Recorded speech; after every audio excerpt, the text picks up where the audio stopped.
Are you ready for some rugby?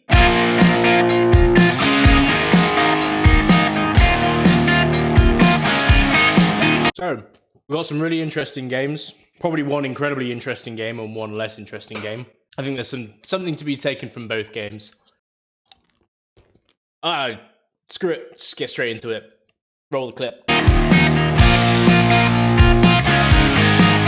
The big one. Wowzers. This is a hell of a game. This is two potential winners of the World Cup going against each other. We're only a few months out from that. And of course, obviously, the Rugby Championship has its own significance. I saw on the Reddit page the South African team. Here it is. Jesus.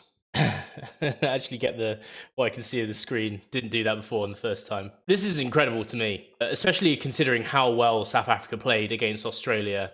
Look at the team. Look at the members that are coming back into this team that weren't in the game against Australia. Etzebeth, Lou Diega, Franco Mostart, Jasper Wiese, Faf de Klerk, Damien Willemsvee, I don't know who that is, but apparently he's better than Libuk, who was incredible. Mapimpi, Alande, I can't remember how I say his name, but I know he's good. They've got so many players that are coming back from this game that were in Australia. This looks like a World Cup winning squad. Like, Libuk isn't even in the team, and he was like my selection for the best player on the pitch against Australia.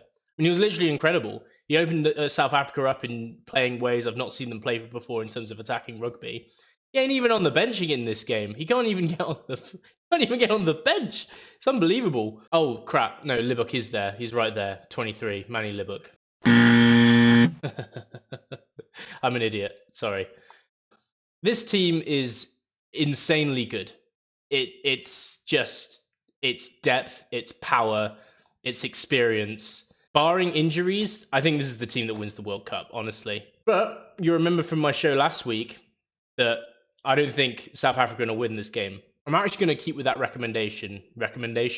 prediction. And the prediction is going to come with a caveat. The New Zealand team isn't out with the time of me filming this video. However, if New Zealand decide to go with Mwanga at 10 starting, any other caveats that I want to put on there? No injuries compared to last week that suddenly crop up. Bowden Barrett 15, Geordie Barrett in the centres. What else do I want to put in there? I'm happy for that. I still think New Zealand can edge it out. The more I think about the game last week against Argentina, I think New Zealand played to their opposition. The score was very much in their favour, and they looked really good. But they didn't look as dominant as South Africa did against Australia, and that was with South Africa basically playing their B team. I think the All Blacks need to play Mwanga at 10. I think Mackenzie had a bit of a wobbly start against Argentina, and I just think Mwanga's a better player. Mackenzie just looks wobbly. Where's this game being played? Sky Sports. Sky Sports probably DMCA for just using the bloody scoring thing. Stadium? I don't know. I feel like I'm writing this in a really stupid way. Oh, do I have to go on the Rugby Championship actual website? Yeah, it's in New Zealand. So that keeps me on my prediction. I'm sticking with it. If Mwanga starts at fly half, I think New Zealand win this game. Purely because I think Mwanga's the best selection they've got at fly half. I think he's a better distributor than D-Mac. The one thing that just makes me feel like I'm going to get pie on my face is just looking at this team, man. The other reason that I'm also going for New Zealand in this game as well is because I'm a firm believer that you want to be going into a game with momentum and your team working together. Now, I don't think South Africa are going to have that much of a problem with that. And the reason I get that impression is because I feel like they're so cohesive as a team. There's no internal drama, from what I understand. They are cohesive. They all rally around under Rassie Erasmus. So there's the cohesion and the chemistry between the players is there. But I always prefer a team that's coming together, having played at least one game together as well.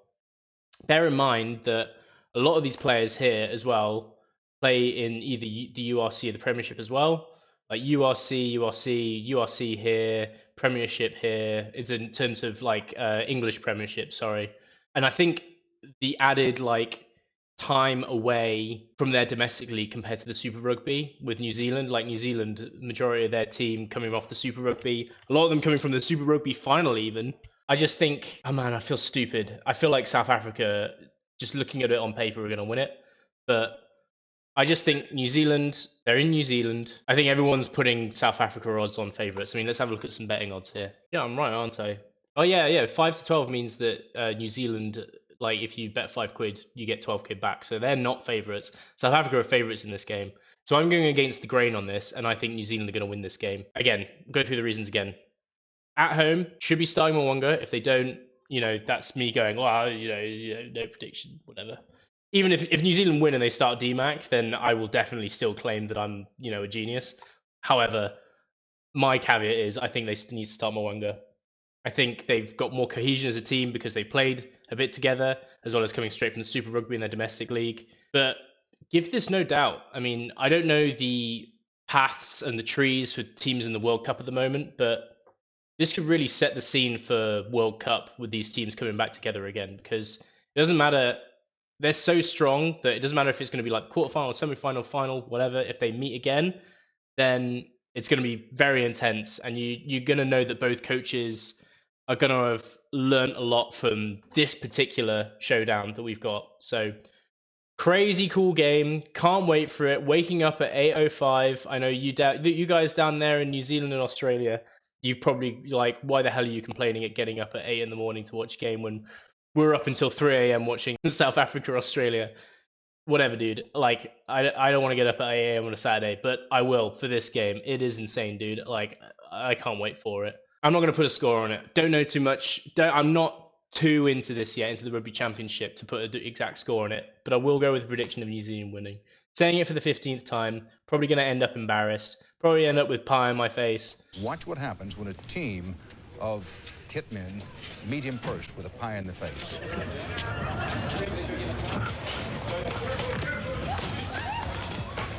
Hey ho, we'll see what happens. Let's go on to the next game, hey? So, Australia, Argentina. I mean, this is the game of show me something, really. Both teams last week, I think, really floundered under pressure. I think they did it for different reasons. I think Argentina at home with the All Blacks coming to visit for the first time in a long time, I think that probably led them to being a bit overly emotional, had the crowd behind them, made mistakes early, went down early, and just kind of lost the game within the first 30 minutes. And then they were playing uphill battle from that point on. I think that kind of affects you to the point where you're overly emotional, you're jumping in, you're doing X, Y, and Z.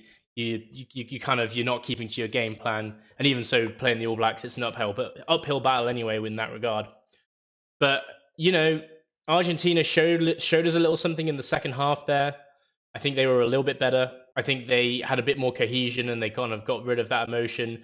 And they'll probably be a little bit disappointed because they competed for a little bit in the beginning of the second half and probably thought, if we played the whole game like this, maybe in snowball's chance in hell, we would have won the game. But Australia, on the other hand, my God, wowee. I know what I said about the Australia-South Africa game. Some of my feelings have changed on that a little bit, and it's not because of the performance. I think I still believe the same things that I believed after the game anyway. I think Australia they have a lot to build off of. They've got some great players back there. They've just got to, you can write it off. Pretoria at highest altitude, South Africa, very strong South African team, even though you're playing their B team. That's all fine. And at the end of the game, I thought still same feelings towards it. Basically, it's your first game and you're playing South Africa at home. You got slapped across the park. A lot of teams would. So don't worry about it. Rebuild yourself. You got Argentina. But the reason that I'm a little bit more concerned now is more the press conference after the Australia-South Africa game. Eddie Jones lost his, what's the PG way of saying this? He lost his poop. He lost his poop in a big way. He does not like smart asses. Eddie, you expressed your disappointment during the week that you weren't playing the first choice Springbok side. Well, I changed just, a bit of relief now? No. I'll tell you what, you are good at it, mate. South Africans are good at winning. Eddie, you took a team to... So you don't have to be a smart ass, mate. Eddie, so you took a team to Carisbrooke many years ago after defeated Loftus. Are you looking for a similar performance next time? Yeah, no, 100%. We'll bounce back. I've got no doubt that we'll bounce back. Like, we were well and truly beaten today by a Springbok side. That old mate's calling the B team, right? So I never knew there was a Springbok side that was called the B team. But now we have a new term. So we weren't good enough. So we're going to front up next week. That's the only thing. Thanks, guys. Appreciate your time. Thank you.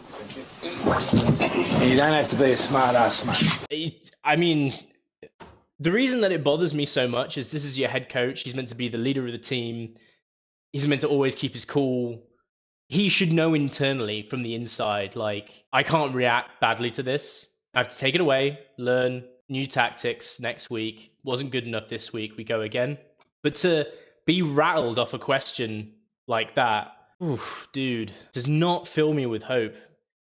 That kind of reaction from a head coach makes me feel like you thought you had a game plan to beat South Africa through and through, and none of it worked, and you're panicking on the inside a little bit. The reason I feel that even more as well is that because Eddie Jones has been the head coach of England for so long, and he was so good at deflecting, like, media. He was, remember terrorist season? Well, let's remind ourselves of this. Yeah, it's like this. I think it was like a typhoon in was it the Japan World Cup?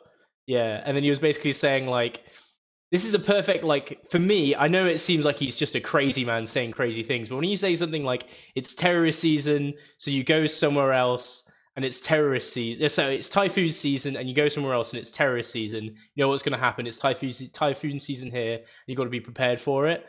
Like, that's a perfect way to just put all the attention on yourself, deflect from the players, and let them get on with their jobs. When you get rattled in a press conference and you don't know what to say, like, oh, urologist begs Brits to shrink prostate with this tip. Well, let's just cover that up. Losing your cool as a head coach for me is just a big no-no, and especially in a way that makes you look rattled. You can lose your cool if you're defending yourself or your players or something, and like everyone knows you're right. But when you lose your cool and everyone knows you're wrong, it's just not a good look in any way, shape, or form. Anyway, Australia, Argentina. So Argentina, I think they've got a bit of a game plan that they'll be basically talking, saying, we had a game plan, we did it for about 10 minutes in the second half, just do that. And I think they should be able to perform at a little bit of a level here against Australia. Australia, you've got the players. Show me what the plan was. Show me what the plan was in any way, shape, or form. Show me what the plan was originally when you picked these players. Are you going to still pick Tom Hooper even though he's hardly capped? Are you going to keep going with Greg Cooper, although you've got absolutely no alternative, so why the hell not? You've got such great players like Will Skelton, Michael Hooper, Nick White. Just, man, like, you've got the players. You've got some great wingers as well. Tom Wright at fullback. Like, show me something with the squad, This is an interesting game, even though it's not probably as exciting as the other Rugby Championship game. This is an exciting game for somebody to show me something. And it could end in both teams being a humongous disappointment, and it's 12-9, and both teams have knocked the ball on 12 times, and the commentators are commenting on the weather because the game is so bad, and there's 6 injuries on both sides of the pitch. Each of them is at least losing a fly half, and they're out for 6 months, and it's not the World Cup. But that could just be the worst case scenario, and the reality of the situation is this could be a perfect example for both these nice teams to get back on their feet and show me what you got. So those are my thoughts. I think, we haven't even done a prediction yet. Prediction, Australia-Argentina. Australia. I like Eddie Jones, and I think he usually has a plan, and I'm just hoping this press conference was a blip on the radar in terms of his composure, and I think they're a more talented team. I mean, to be honest, Argentina fly half is sick. The wingers are sick. The pack is sick. I'm not so sure about that comment. However, I'm still going to go Australia. Australia at home, get yourselves together, show them what you got. The roses and all the nice pageantry of Eddie Jones coming back, and it kind of just got, cleaned out like a bad fart after the South Africa game. Clean the air, have a good performance, take something to go in against the All Blacks. Because you know what? If you win against Argentina, you could be playing an All Blacks team that gets thoroughly handed it to them by a South African team away. So they'll be low on confidence. It is possible. Probably likely, even though I didn't predict that. So Australia, I'm predicting you to win this game against Argentina. I hope you win against Argentina. Although Argentina winning would also be pretty damn cool. But if you win against Argentina and you can come up against an All Black side that might have got the piss kicked out of them, you could win 2 of your 3 games, even though you got so thoroughly embarrassed. So all is not lost. Let's see what you do. Let's see what Argentina does. Let's see if the All Blacks pick Richie Mwanga at fly half instead of DMAC. Let's see if South Africa have any weaknesses whatsoever goddamn ever. Like, my God, what a great weekend we've got this weekend. Can't wait to watch it. Can't wait to review it. Can't wait to speak to you soon. Bye.